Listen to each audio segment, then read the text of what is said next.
I think you are talking from experience, Mr. Chair. Kasi nung nakarang eleksyon, kasama kaya tayo, may tupad kayo, meron kayong AIX. Hindi lahat nabibigyan eh, no? Before we acknowledge the resource persons, may I ask if any of my esteemed colleagues would like to give their short opening remarks? Go ahead. Thank you, Mr. Chair.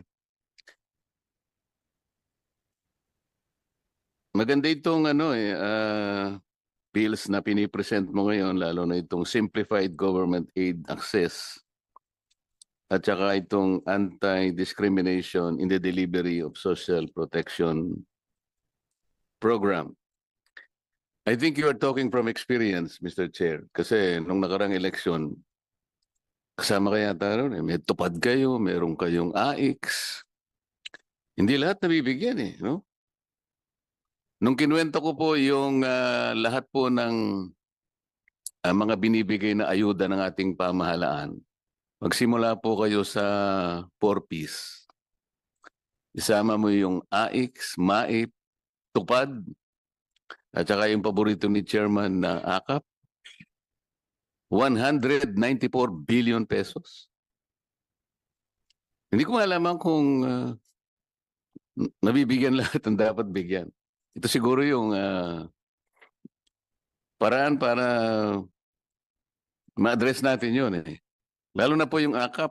Yung range po ng AKAP, Mr. Chair, is between 7 to 12,000 pesos.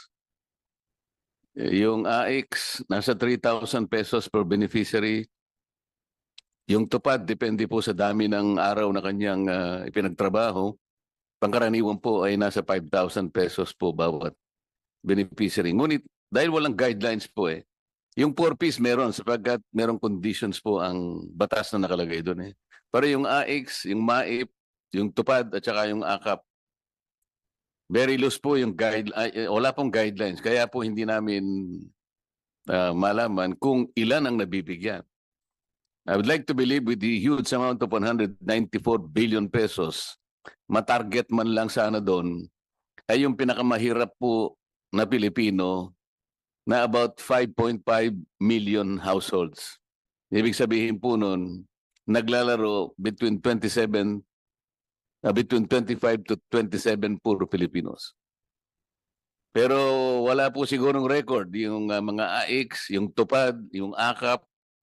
Sana po isang araw ay sa pamagitan ng committee ito, mapatawag natin yung nag-administer ng mga ayuda na yun. Ilan po yung nabigyan? Kasi yung lahat po ng